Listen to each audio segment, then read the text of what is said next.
Hello students, welcome to the online class PUC first year commerce subject business studies subject code 27 to 7. ಎಲ್ಲ ವಿದ್ಯಾರ್ಥಿಗಳಿಗೆ online ಕ್ಲಾಸಿಗೆ ಸ್ವಾಗತ ಕೋರುತ್ತಾ PUC ಪ್ರಥಮ ವರ್ಷದ ವಾಣಿಜ್ಯ ವಿದ್ಯಾರ್ಥಿಗಳು ಮತ್ತು ವಿಷಯ ವ್ಯವಹಾರ ಅಧ್ಯಯನ subject code 27. So today concept that is types of partnership. ಪಾಲುದಾರರ ವಿಧಗಳು. Today's highlights ಪಾಲುದಾರರ ವಿಧಗಳು. So before going to this concept, so last my previous class you know that what is meaning of partnership and features and advantages and disadvantages of partnership.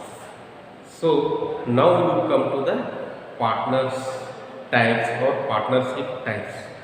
Yes, ವಿದ್ಯಾರ್ಥಿಗಳೇ ಕಳೆದ ಕ್ಲಾಸಿನಲ್ಲಿ ನಾವು ಏನು ಮಾಡಿದ್ವಿ, ಪಾಲುಗಾರರೆಂದರೇನು, ಲಕ್ಷಣಗಳು ಮತ್ತು ಅನುಕೂಲತೆಗಳು ಮತ್ತು ಅನಾನುಕೂಲತೆಗಳ ಬಗ್ಗೆ ತಿಳಿದುಕೊಂಡಿದ್ದೇವೆ. ಈಗ ಇವತ್ತಿನ ಕ್ಲಾಸ್ನಲ್ಲಿ ಮುಖ್ಯವಾಗಿ ನಾವು ಟೈಪ್ಸ್ ಆಫ್ ಪಾರ್ಟ್ನರ್ಶಿಪ್, ಪಾಲುದಾರರ ವಿಧಗಳು. ಸೊ ಹಿಯರ್ ಪಾಲುಗಾರರ ವಿಧಗಳು ಅಥವಾ ಪಾಲುಗಾರ ಪ್ರಕಾರಗಳು ಇವು ಎರಡು ಒಂದೇ ಆಗ್ತವೆ, same categories. So types of partnership, ಪಾಲುಗಾರರ ವಿಧಗಳು ಅಥವಾ ಪ್ರಕಾರಗಳನ್ನು ಆಗ್ತದೆ. ಈ ವಿಧಗಳು ಅಂದರೆ ಪ್ರಕಾರಗಳನ್ನು ಆಗ್ತದೆ. So totally 5 types in partnership. Totally ಎಷ್ಟಾದರೆ 5 ವಿಧಗಳಿವೆ ಅಥವಾ 5 ಪ್ರಕಾರಗಳಿವೆ. So first one active partner, second one sleeping partner, third one secret partner, fourth one nominal partner, fifth one historical partner. So ಕಾರ್ಯಶೀಲ ಪಾಲುದಾರ, ಸೂಕ್ತ ಪಾಲುದಾರ ಅಂದರೆ ನಿಗ್ರಹಿಸುವ ಪಾಲುದಾರ, ರಹಸ್ಯ ಪಾಲುದಾರ, ನಾಮಮಾತ್ರ ಪಾಲುದಾರ, ತೋರಿಕೆಯ ಪಾಲುದಾರ. So 5 types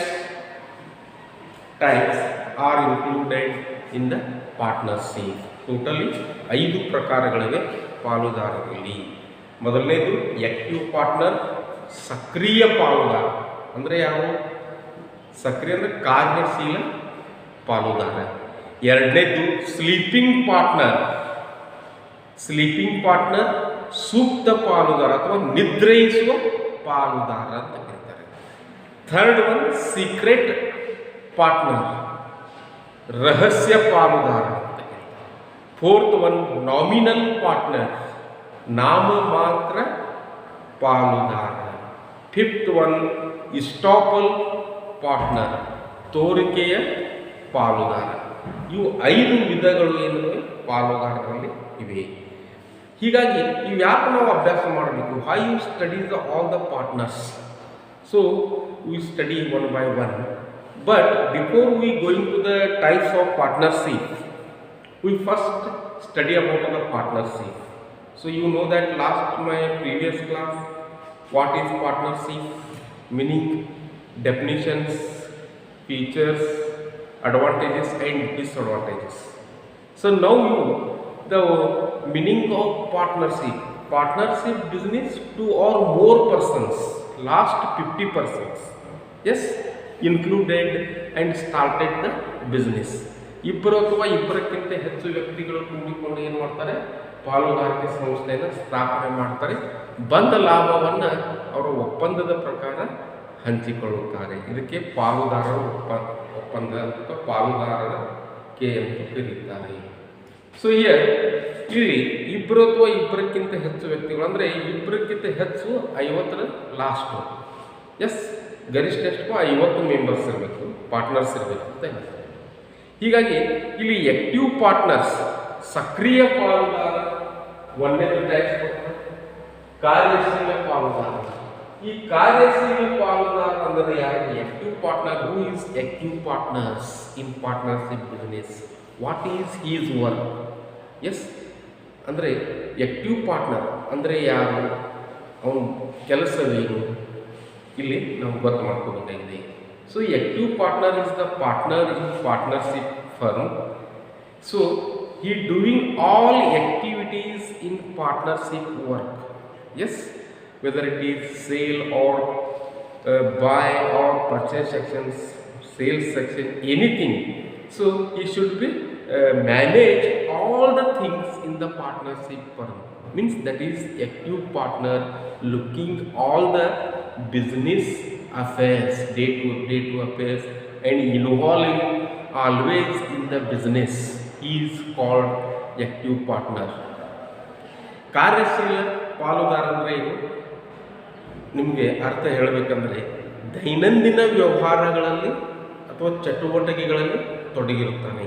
ಅಂದರೆ ದಿನನಿತ್ಯದ ವ್ಯವಹಾರಗಳನ್ನು ಅವನೇ ಮಾಡ್ತಿರ್ತಾನೆ, ಅವನೇ ಎಲ್ಲ ನೋಡಿಕೊಂಡು ಹೋಗ್ತಿರ್ತಾನೆ, ಅವನೇ ಮಾರಾಟ ಮಾಡೋದು, ಅವನೇ ಖರೀದಿ ಮಾಡೋದು, ಎಲ್ಲ ಅವನೇ ಎಲ್ಲ ವಿಷಯಗಳಲ್ಲಿ ಇನ್ವಾಲ್ವ್ ಇರ್ತಾನೆ. ಅವ್ನು ಏನಂತೆ ನಾವು ಕಾರ್ಯಶೀಲ ಪಾಲುದಾರ. The name itself that is so that active partner, ಕಾರ್ಯಶೀಲ ಪಾಲುದಾರ ಅಂದರೆ ಯಾವುದೇ ಕಾರ್ಯಗಳಲ್ಲಿ ತೊಡಗಿಸಿಕೊಳ್ಳುವಿಕೆ, ಪಾಲುಗಾರಿಕೆ ಸಂಸ್ಥೆಯಲ್ಲಿ ತೊಡಗಿಸಿಕೊಳ್ಳುವಿಕೆ, ದಟ್ ಈಸ್ ಕಾಲ್ಡ್ ಕಾರ್ಯಶೀಲ. ಕಾರ್ಯಶೀಲ ಅಂತೇಳಿ ಯಾವುದೋ ಕಾರ್ಯನ ಪಾರ್ಟ್ನರ್ಶಿಪ್ಪಲ್ಲಿ ಮಾಡ್ಕೋತಿರ್ತಾನೆ. ಅಂದರೆ ಇವೇನು ಮಾಡಿರ್ತಾನೆ, he should be invested in the capital in the partnership and getting the profit or loss and extra his work he doing day to day activities in the business. ಅವನೇನು ಮಾಡುತ್ತಾನೆ, ಕಾರ್ಯಶೀಲ ಪಾಲುದಾರ ಬಂಡವಾಳ ಹಾಕಿರ್ತಾನೆ ಮತ್ತು ಲಾಭ ನಷ್ಟವನ್ನು ಹಂಚ್ಕೋತಾನೆ. ಅದರ ಜೊತೆಗೆ ಏನು ಮಾಡ್ತಾನೆ, ವ್ಯವಹಾರವನ್ನು ನಡೆಸಿಕೊಂಡು ಹೋಗುತ್ತಾನೆ. ಇವನಿಗೆ ಏನಂತಾರೆ, ಕಾರ್ಯಶೀಲ ಪಾಲುದಾರ ಅಥವಾ ಸಕ್ರಿಯ ಪಾಲುದಾರ ಅಂತ ಕರೀತಾರೆ. ಇನ್ನು ನೆಕ್ಸ್ಟ್ ಎರಡನೇದು ಸ್ಲೀಪಿಂಗ್ ಪಾರ್ಟ್ನರ್, ಸೂಕ್ತ ಪಾಲುದಾರ. Who is sleeping partner in the partnership?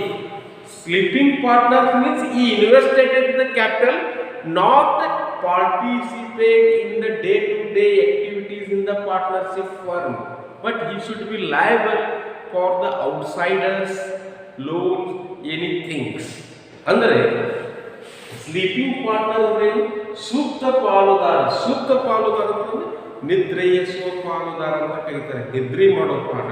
ಅಂದರೆ ಏನು, ಸೂಕ್ತ ಪಾಲುದಾರ ಏನು ಮಾಡಿರ್ತಾನೆ, ಪಾಲುಗಾರಿಕೆ ಸಂಸ್ಥೆಯಲ್ಲಿ ಬಂಡವಾಳವನ್ನು ಹಾಕಿರ್ತಾನೆ, ಆದರೆ ದೈನಂದಿನ ಚಟುವಟಿಕೆಗಳಲ್ಲಿ ಅವನು ಇರುವುದಿಲ್ಲ. ಆದರೆ ಲಾಭ ನಷ್ಟಗಾರಿಕೆ ಹೊಣೆಗಾರನಾಗಿರ್ತಾನೆ ಮತ್ತು ಕೊಡ್ತಕ್ಕಂಥ ಸಾಲಗಳಿಗೂ ಅವನು ಹೊಣೆಗಾರನಾಗಿರ್ತಾನೆ. ಆದರೆ ಏನು, ಇವು ಪಾರ್ಟ್ನರ್ಶಿಪ್ದಲ್ಲಿ ಪಾಲುಗಾರನಾಗಿರ್ತಾನೆ, ಏನು ಮಾಡಿರ್ತಾನೆ, ಅವನು ಕ್ಯಾಪಿಟಲ್ಸನ್ನು, ಬಂಡವಾಳವನ್ನು ತೊಡಗಿಸ್ತಾನೆ ಅಷ್ಟೇ.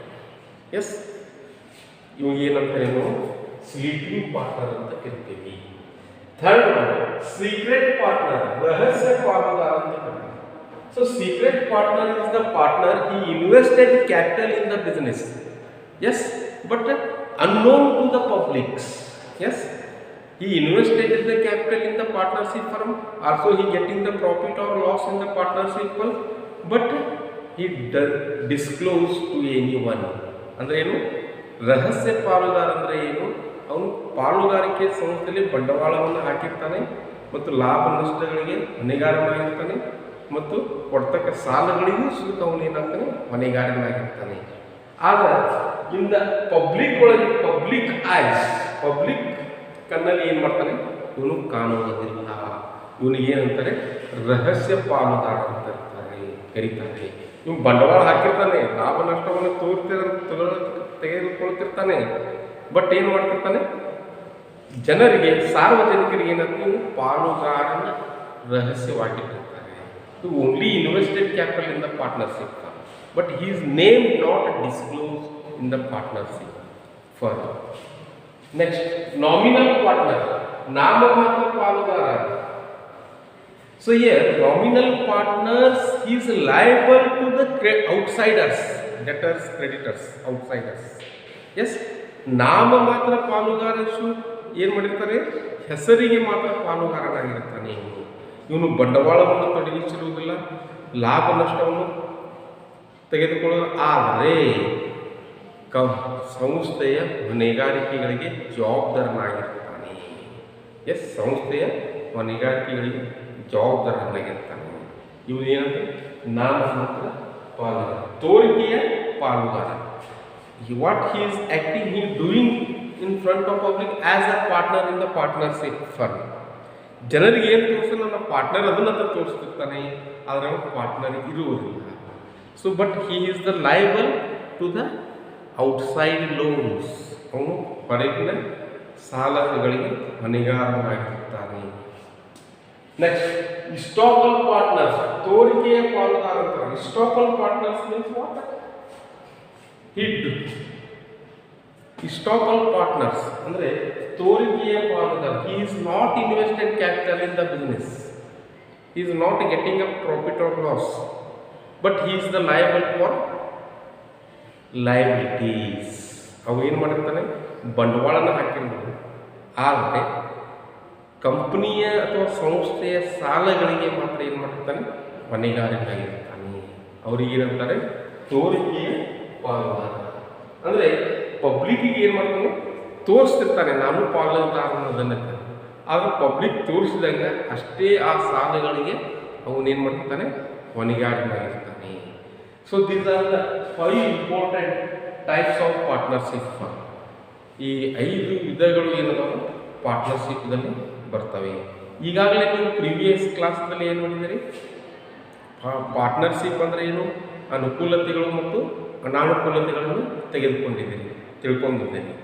ಹೀಗಾಗಿ ಇಲ್ಲಿ ನೀವು ವಿಧಗಳನ್ನು ಏನು ಮಾಡಿದ್ರಿ, ಇವತ್ತು ನೀವು ತಿಳಿದುಕೊಂಡ್ರಿ. ಅಂದರೆ ಪ್ರಕಾರಗಳನ್ನು ನೀವು ಏನು ಮಾಡಿದ್ರಿ, ಇವತ್ತು ಅಭ್ಯಾಸವನ್ನು ನೀವು ಮಾಡಿದ್ದೀರಿ. So these are the types of partnership. So next come to the partnership deed. Partnership deed. ಪಾಲುದಾರರ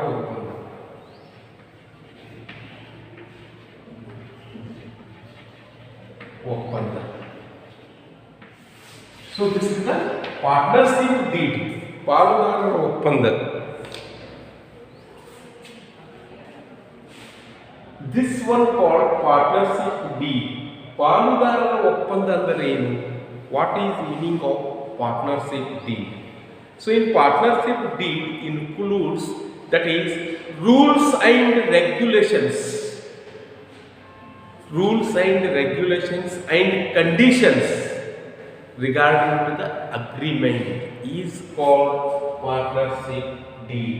ಅಂದರೆ ಇಲ್ಲಿ ಪಾಲುದಾರರ ಒಪ್ಪಂದದಲ್ಲಿ ಏನು ಮಾಡಿರ್ತಾರೆ ಅಂದರೆ, ಪಾಲುದಾರಿಕೆಯ ನಿರ್ವಹಣೆಗೆ ಸಂಬಂಧಿಸಿದ ನಿಯಮಗಳು, ಷರತ್ತುಗಳು ಮತ್ತು ಲಿಖಿತ ಒಪ್ಪಂದವನ್ನು ಮಾಡಿಕೊಂಡಿರ್ತಾರೆ. So that is written agreement between the partners according all the rules, regulations, conditions. Yes, in the written agreement in the partnership business is called partnership deed. ಪಾಲುದಾರರ ಒಪ್ಪಂದದಲ್ಲಿ ಏನು ಮಾಡಿರ್ತಾರೆ ಅಂದರೆ, ಲಿಖಿತ ಒಪ್ಪಂದವನ್ನು ಮಾಡಿಕೊಂಡಿರ್ತಾರೆ ಎಲ್ಲ ಪಾಲುದಾರರು. ಯಾವ ಲಿಖಿತ ಒಪ್ಪಂದವನ್ನು ಮಾಡಿರ್ತಾರೆ? ಸಂಸ್ಥೆಯ ನಿಯಮಗಳನ್ನು ಮಾಡಿರ್ತಾರೆ, ಷರತ್ತುಗಳನ್ನು ಹಾಕಿರ್ತಾರೆ, ಆಮೇಲೆ ರೂಲ್ಸ್ಗಳನ್ನು ಅವನು ಹಾಕಿರ್ತಾರೆ. ಆ ರೂಲ್ಸ್, ನಿಯಮಗಳು, ಷರತ್ತುಗಳ ಪ್ರಕಾರ ಏನು ಮಾಡಬೇಕಾಗ್ತದೆ, ಪಾಲುದಾರಿಕೆಯನ್ನು ನಡೆಸಿಕೊಂಡು ಹೋಗಬೇಕಾಗ್ತದೆ. ಫಾರ್ ಎಕ್ಸಾಂಪಲ್ ಹೇಳೋದಾದರೆ, ಪಾಲುಗಾರಿಕೆ ಸಂಸ್ಥೆಯಲ್ಲಿ ಲಾಭವಾಯಿತು, ಈ ಬಂದ ಲಾಭವನ್ನು ಯಾವ ರೀತಿ ಹಂಚ್ಕೋಬೇಕು, ಆ ಒಪ್ಪಂದದಲ್ಲಿ ಏನು ಮೆನ್ಷನ್ ಮಾಡಿರ್ತಾರಲ್ಲ ಆ ಪ್ರಕಾರ ಹಂಚ್ಕೋಬೇಕು. ನಿಮ್ಗೆ ಹೇಳೋದನ್ನು ಸಮನಾಗಿ ಹಂಚ್ಕೋಬೇಕು. Yes, the profit should be distributed equally. ಆ ಒಪ್ಪಂದದಲ್ಲಿ ಮೆನ್ಷನ್ ಇತ್ತಂದ್ರೆ ಎಲ್ಲ ಪಾಲುದಾರರು ಏನು ಮಾಡಬೇಕಾಗ್ತದೆ, ಬಂದ ಲಾಭವನ್ನು ಸಮನಾಗಿ ಹಂಚ್ಕೋಬೇಕಾಗ್ತದೆ. Yes, this is called partnership deed, ಪಾಲುದಾರರ ಒಪ್ಪಂದ ಅಂತ ಕರಿತೀವಿ. ಅಂದರೆ this one indicate the rules and regulations agreement or written agreement in the partnership between the partners. ಅಂದರೆ ಪಾಲುಗಾರಿಕೆ ಒಪ್ಪಂದದ ನಿರ್ವಹಣೆಗೆ ಸಂಬಂಧಿಸಿದ ನಿಯಮಗಳು, ಷರತ್ತುಗಳು, ತತ್ವಗಳು ಲಿಖಿತವಾಗಿ ಮಾಡಿಕೊಂಡ ಒಪ್ಪಂದ, ಇದಕ್ಕೇನಂತಾರೆ ಪಾರ್ಟ್ನರ್ಶಿಪ್ ಡೀಡ್. ಯಾಕಂದರೆ ಪಾರ್ಟ್ನರ್ಶಿಪ್ನಲ್ಲಿ ಭಾಳಷ್ಟು ಜನ ಪಾಲುಗಾರರಿರೋದ್ರಿಂದ ಎಲ್ಲರ ಅಭಿಪ್ರಾಯಗಳು ಏನಾಗಿರ್ತವೆ, ಡಿಫ್ರೆಂಟ್ ಆಗಿರ್ತವೆ. ಪ್ರಾಫಿಟನ್ನು ಯಾವ ರೀತಿ ಹಂಚ್ಕೋಬೇಕು, ಲಾಸ್ ಹಾನಿಯನ್ನು ಯಾವ ರೀತಿ ಹಂಚ್ಕೋಬೇಕು ಅಂದಾಗ ನಾವು ಒಪ್ಪಂದದ ಪ್ರಕಾರನೇ ಹೋಗ್ಬೇಕದು. ಲಿಖಿತ ಒಪ್ಪಂದ ಪಾರ್ಟ್ನರ್ಶಿಪ್ ಡೀಲ್ ಪ್ರಕಾರನೇ ನಾವು ಹೋಗಬೇಕಾಗ್ತದೆ. ಆವಾಗ ಮಾತ್ರ ಏನಾಗ್ತದೆ, ಪಾಲುಗಾರಿಕೆ ಸಂಸ್ಥೆಯಲ್ಲಿ ಯಶಸ್ವಿಯಾಗಲಿಕ್ಕೆ ಸಾಧ್ಯವಾಗುತ್ತದೆ. ಸೊ ನಿಮಗೆ ಇವತ್ತು ಪಾಲುದಾರರ ವಿಧಗಳು ಮತ್ತು ಪಾಲುದಾರರ ಒಪ್ಪಂದ ಅಂದರೆ ಏನು ಮತ್ತು ಟೈಪ್ಸ್ ಮೀನಿಂಗು ಅದರ ಬಗ್ಗೆ ಇವತ್ತು ತಿಳಿಸಿಕೊಟ್ಟಿದ್ದೀನಿ. ನೆಕ್ಸ್ಟ್ ಕ್ಲಾಸ್ನಲ್ಲಿ ಪಾಲುದಾರರ ಒಪ್ಪಂದದ ಅಂಶಗಳು, next class the features of partnership deed or contents of the partnership deed. So today is enough class and next class going to the next day. Okay.